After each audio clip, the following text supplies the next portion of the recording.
हमें उम्मीद है कि यहाँ पर जो भी बैठने वाले हैं और मुझे विश्वास भी है कि आप लोग सत्य और धर्म से जुटे हैं, सत्संग से जुटे हैं। आज का विशेष एक बहुत बड़ा प्रसंग है, हम लोगों को परिवर्तन के विषय में समझना है। परिवर्तन माने बदलाव। यदि हम सत्संग में जाते हैं और जैसे जाते हैं वैसे लौट आते हैं तो सत्संग का प्रतिफल कुछ नहीं है। सदगुरु के पास जाते हैं, सदगुरु के पास जाते हैं और उसी तरह से आ जाते हैं जैसे घर से गए थे, तो उसका कोई मतलब नहीं है। परिवर्तन होना चाहिए। एक बार की बात थी, बहुत समय पहले की बात है। एक टोली पहुंची महाज्ञानी कबीर के पास, और कबीर के पास पहुंची तो बोली, कबीर चलो चलते हैं तीर्थ करने।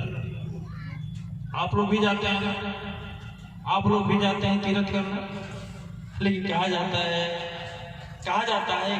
एक लाइन हमें याद आ गई, आप लोगों से कई बार बताया, मात पिता यदि जिंदा हो तो बिना खिलाए खाना ना चाहिए। गगन सूरज गगन में उग जाए तो दीप जलाना ना चाहिए। पास में गंगा बहती हो घर कुआं नहाना ना चाहिए। आवाज थोड़ा सा स्लो करिए। और जिसके सदगुरु जिंदा हो उसे तीर्थ करना ना चाहिए। क्यों नहीं करना चाहिए बताएं? क्यों नहीं करना चाहिए? ये तो समझ में आता है कि माता पिता जिंदा हो तो उनको खाना खिलाकर खाओ। ये भी समझ में आता है कि सूरज गगन में है तो बिना वजह दीपक कहाँ जलाएगा। ये भी समझ में आता है कि यदि गंगा के पास में है तो कुआं कहाँ नहाएगा। लेकिन ये समझ में नहीं आ रहा है कि यदि माता पिता यदि सदगुरु जिंदा हो तो तीर्थ नहीं करना चाहिए। क्यों नहीं करना चाहिए?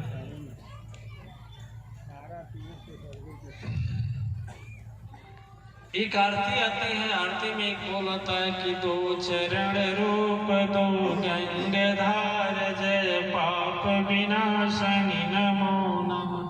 यानी सदगुरु के चरणों से लिखे हैं, स्वामी विवेकानंद एक भजन लिखे हैं, सदगुरु चरनिया में तीर्थ समय। गुरु गीता में लिखा गया कि सदगुरु के चरणों से जो पखार बिंदु आता है ना, उसमें सारे तीर्थों का फल रहता है। ठीक है, तो इस यहाँ भाव समझने का, सदगुरु के चरणों में रहने का मतलब ये नहीं कि उनके पैर में झुका। यह मतलब हुआ कि सदगुरु ने जो बात बताया उसके अनुसार अपने जीवन को बदलता रहा। यदि सदगुरु के चरण में आदमी पापी से धर्मी नहीं होगा, दुष्ट से देवता नहीं होगा, खराब से अच्छा नहीं होगा, अच्छा से सच्चा नहीं होगा, तो फिर कहाँ होगा? कौन पाठशाला है, कौन यूनिवर्सिटी है? कहीं है? नहीं। कहीं ठिकाना है जो पापी को धर्मी बनाए, अच्छे को सच्चा बनाए, इंसान को भगवान बनाए? केवल सदगुरु के पाठशाला से ही संभव। इसलिए कहा जाता है कि सदगुरु जिंदा हो तो उनसे तीर्थ नहीं करना चाहिए। कहने का मतलब है कि तीर्थ वही तीर्थ है जो बदलाव करे, और सदगुरु का चरण बदलाव करता है, मतलब परिवर्तन करता है। तो एक टोली पहुंची महाज्ञानी कबीर के पास, बोले कि कबीर चलो चारों धाम करने जाते हैं। कबीर भी ब्रह्मज्ञानी थे, दिव्य तत्वदर्शी पुरुष थे।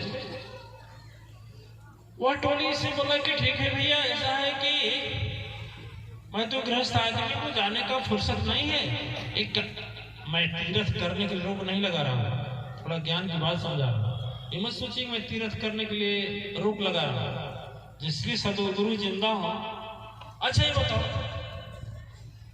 थोड़ा कुछ लोग ऐसे आ गए हैं जिनको मोल्ड करने के लिए हमें अगल बगल दाएं बाएं जाना पड़ रहा है। अच्छा ये बताइए, आप समझाइए या समझिए, यदि आप तीर्थ करने जाते हैं तो उसके पीछे अभिप्राय क्या होता है? अभिप्राय क्या होता है कि हम धर्मी बनेंगे, हम पुण्य और तपस्या इकट्ठा करेंगे, लेकिन इस जो ही वापस आते हैं और फिर वह वही कर्म करने लगते हैं जो कि तीर्थ के पहले कर रहे थे। तो फिर कुछ फर्क हुआ, कुछ मतलब हुआ, कुछ बदलाव हुआ? इसीलिए कहा जा। अच्छा देखो, दूसरी बात है कि कौन खोजता है? जो नहीं पाया होता है वह खोजता है, जो पा गया वह खोजेगा काहे लिए? जिसे परिपूर्ण। अच्छा, गंगा चली गोमुख से, गोमुख आप देखेंगे नहीं, बहुत छोटा धारा है, गोमुख से चली और जाकर के मिलते हैं समुद्र। कहाँ यात्रा कहाँ समाप्त होता है?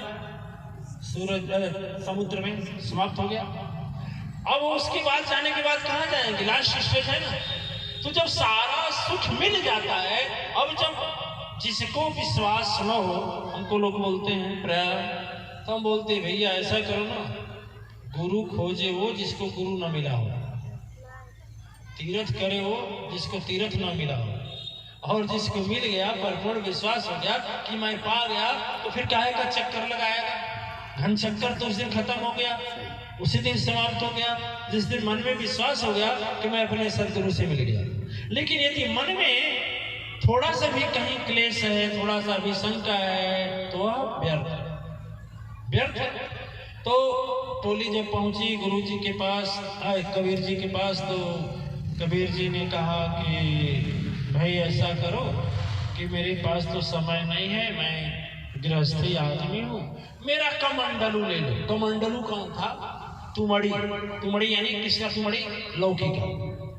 किसकी? लौकी की तुमड़ी। लौकी की तुमड़ी ले लेना और एक काम करना, जहां जिस तीर्थ में स्नान करना उसमें तुमड़ी डाल दो। हमारी तुमड़ी ये तीर्थ करेगी। चल दिए तुमड़ी लेकर के, और उसके बाद 5 रुपये दिए, कहे कि ले जाइए, हमारे ओर से अपना धर्म में खर्च कर दीजिएगा। अब जो टोली थी तीर्थ यात्रा की, उठाई उसको तुमड़ी को, और तुमड़ी को उठाई और चली गई जहां जहां स्नान लोग करते थे, तुमड़ी को भी नहवा देते। तीर्थ यात्रा समाप्त हुआ। तीर्थ यात्रा समाप्त होने के बाद जैसे ही आते हैं वापस, जैसे ही वापस आते हैं, तीर्थ यात्रा समाप्त होने के बाद में जब पहुंचते हैं कबीर के पास, तो उसमें जल भी लाए थे सारे तीर्थों का। जब दिए, कबीर साहब ने कहा कि महाराज जी आप लोग जा रहे हैं, प्रसाद नहीं लेंगे? बोले कि प्रसाद ठीक है ले लेंगे। कैसे बैठ जाएगा, लाइन से बैठ गए और अंदर गए। अंदर जाने के बाद तुमड़ी को तोड़ दिया और उसका चूर्ण कर दिया, और फिर जल में मिला करके सबको चम्मच से देने लगे। चम्मच से देने लगे तो तुमड़ी कैसी थी? जल कैसा था? तीखा लगेगा ना, थूकने लगे। क्या प्रसाद दे रहे हो, मजाक बना रहे हो, प्रसाद है कोई? कबीर बड़ा तेजी से हंसे, कहे ये बताओ एक तत्व की तुमड़ी, एक तत्व की तुमड़ी तीर्थ बदल न पाए, पंच तत्व का पूतरा व्यर्थ जाए ना है। यदि वह बदल नहीं सकता, जिसके अंदर परिवर्तन की शक्ति नहीं है, वो धर्म गुरु कैसा, वो सत्य कैसा, वो सत्संग कैसा, वो प्रवचन कैसा? कहने का मतलब दिव्य आत्माएं परिवर्तन बदलना। यदि हमारा मन नहीं बदला ना, ज्यों का त्यों रह गया, तो हमारा वो सत्संग में जाना बेकार, पूजा करना बेकार, हमारा माला फेरना बेकार, हमारा फल धूप आदि इत्यादि चढ़ाना बेकार। यदि हमारे अंदर कोई परिवर्तन नहीं हुआ, क्रोध ज्यों का त्यों रहा, लोभ ज्यों का त्यों रहा, पाप करने की प्रवृत्ति ज्यों की त्यों रही, वासना मन में बनी रही, दुष्टता के भाव बने रहे, मन में विनम्रता आई ही नहीं, कठोरता क्रूरता बना रहा, तो फिर ऐसा तीर्थ, ऐसा सत्संग, ऐसा प्रवचन करने से कुछ फायदा नहीं। विशेष करके अब हम एक बात आपके लिए बोलेंगे। आपके लिए, मतलब आपके लिए, जो बगल में बैठा है उसके लिए नहीं, आज जो आपके पीछे बैठा है उसके लिए भी नहीं, जो आगे बैठा है उसके लिए भी नहीं, आपके लिए बोलेंगे। हर एक के जीवन में दिव्य आत्माएं परिवर्तन का समय था, परमात्मा द्वारा दिया जाता है, सबको मिला, सबको मिला। अच्छा कभी सोचिएगा, एक